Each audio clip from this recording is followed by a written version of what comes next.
कल ईद है। इस्मत को आज बिल्कुल फुर्सत नहीं थी। दिन भर लोग नए जूतों की खरीदारी करते रहे। शाम होते होते इस्मत के सब जूते बिक गए।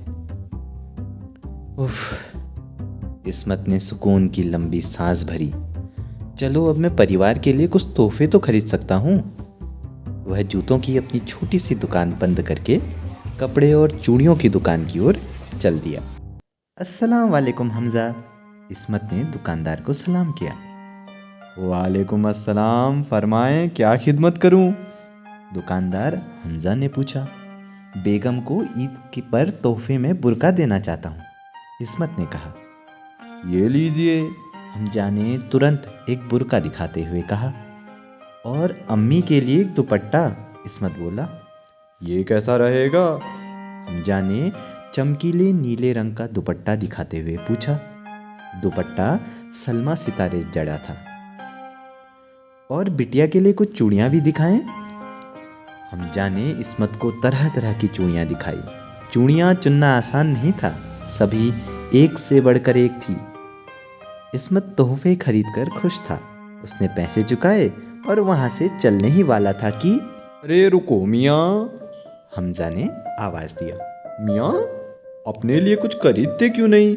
आपकी तो ये पतलून थिगलियों से भरी है। अपने लिए एक नई पतलून क्यों नहीं ले लेते? ठीक है, इस्मत बोला। पर जब ढूंढने लगे तो सिर्फ एक ही पतलून मिली। इस्मत ने उसे पहनकर देखा। ये तो मेरे नाप से 4 अंगुल लंबी है, इस्मत बोला। उसने अपनी दाढ़ी खुजाई और मुस्कुराते हुए हमज़ा को देखा।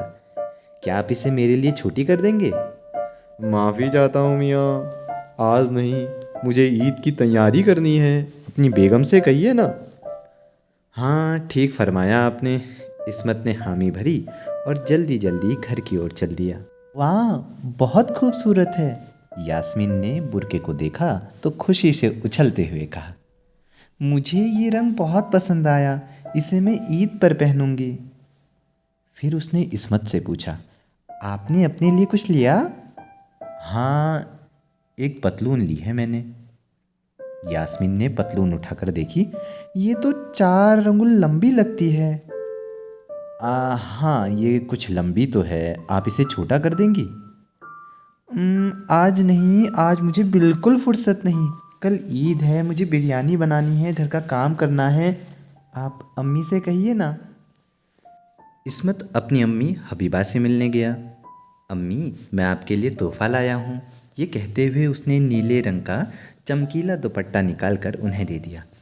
वाह, बढ़िया। मुझे यह रंग बेहद पसंद है। इसे मैं ईद पर ओढ़ूंगी। फिर वो इस्मत की तरफ देखकर बोली, अपने लिए भी कुछ लिया तुमने? हाँ अम्मी, मैंने एक पतलून ली है। हबीबा ने पतलून उठाकर देखी। ये तो कुछ लंबी लगती है। हाँ अम्मी, 4 अंगुल लंबी है। आप इसे छोटा कर देंगी? आज नहीं, मेरे पास बिल्कुल वक्त नहीं है। कल ईद है और मुझे शीर खुरमा बनाना है। माझबी से कहो, वह ज़रूर कर देगी। इस्मत अपनी बेटी माझबी से मिलने गया। बिटिया देखो, मैं आपके लिए क्या लाया हूँ, इस्मत ने कहा और चूड़ियाँ निकाल कर सामने रख दी। कितनी सुंदर हैं अब्बू, मुझे ये रंग बहुत अच्छे लगे। इन्हें मैं ईद पर पहनूंगी। फिर उसने अपने अब्बू की तरफ देखा और कहा, अब्बू, आपने अपने लिए कुछ लिया या नहीं? हाँ, मैंने एक पतलून ली है, इस्मत ने कहा।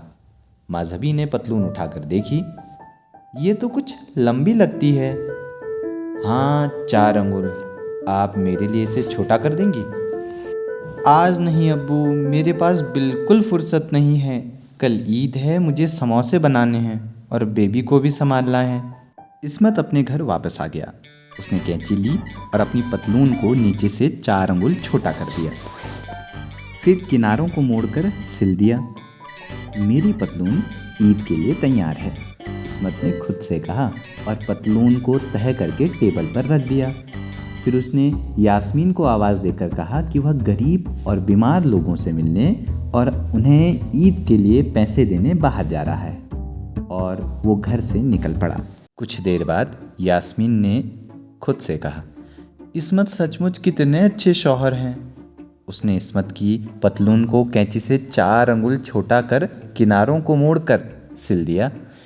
फिर वो रसोई में जाकर अपना बाकी का काम निपटाने लगी। जब हबीबा को शीर खुरमा बनाकर फुर्सत मिली तो उसने सोचा, इस्मत सचमुच लायक बेटा है। वह इस्मत के घर गई। हबीबा ने इस्मत की पतलून उठाई, उसे नीचे से 4 अंगुल छोटा किया, किनारों को मोड़कर सिला, फिर तह करके टेबल पर रख दी। फिर वापस घर आकर रसोई का बचा हुआ काम निपटाने लगी। जब माजहबी को समोसे बनाने से फुर्सत मिली तो उसने सोचा, मेरे अब्बू सचमुच कितने अच्छे हैं। वो इस्मत के घर गई। उसने पतलून उठाई, उसने उसे 4 अंगुल छोटा किया, किनारों को मोड़कर सिला और फिर तह करके टेबल पर रख दी। फिर वह अपने घर वापस लौटकर रसोई का बचा हुआ काम निपटाने में लग गई। अगली सुबह सब मस्जिद जाने के लिए इस्मत के घर इकट्ठा हुए। यास्मीन ने अपना बुर्का पहना, हबीबा ने अपना चमकीला नीला दुपट्टा ओढ़ा और माजहबी ने अपनी रंग बिरंगी चूड़ियाँ पहनी। इस्मत, आप भी अपनी नई पतलून पहन लीजिए ना।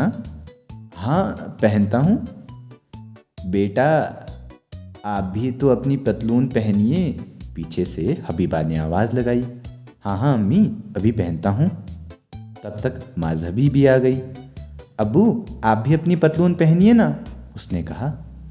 इस्मत ने उनकी ओर देखा और सोचा, ये सब लोग कितने अच्छे हैं। इनके पास मेरी पतलून छोटी करने के लिए फुर्सत नहीं थी तो क्या हुआ, हैं तो बड़े अच्छे। इस्मत अपनी नई पतलून पहनने के लिए कमरे में गया। उसकी अम्मी, बेगम और बेटी अपने चेहरे पर मुस्कान लिए उसका इंतजार कर रही थी। तो अचानक कमरे से आवाज़ आई, या अल्लाह! क्या हुआ? यास्मीन ने, हबीबा ने और माजहबी ने, तीनों ने एक साथ घबरा कर पूछा। इस्मत कमरे से बाहर निकला।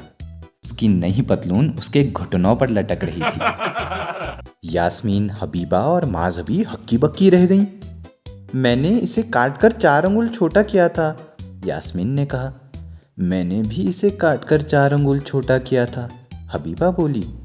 और मैंने भी इसे काटकर 4 अंगुल छोटा किया था, माजहबी ने कहा। पर मैंने भी तो इसे काटकर 4 अंगुल छोटा किया था, इस्मत ने कहा। और एक पल के लिए सन्नाटा छा गया। फिर इस्मत इतनी ज़ोर ज़ोर से हंसने लगा और उसे हंसता देख सभी लोग हंसने लगे। चलो टुकड़ों को वापस सिल देते हैं, यास्मीन ने कहा। हाँ प्लीज़, इस्मत ने कहा। यास्मीन, हबीबा और माजहबी उसकी पतलून को दुरुस्त करने में जुट गए। कुछ ही समय में इस्मत की पतलून तैयार थी और माशाअल्लाह बिल्कुल फिट। इस्मत की पतलून एकदम दुरुस्त करने के बाद सब ईद के लिए अपने नए कपड़े पहनकर खुशी खुशी मस्जिद चले गए। इसी तरह की और कहानियाँ सुनने के लिए इस चैनल को लाइक, शेयर और सब्सक्राइब कीजिए।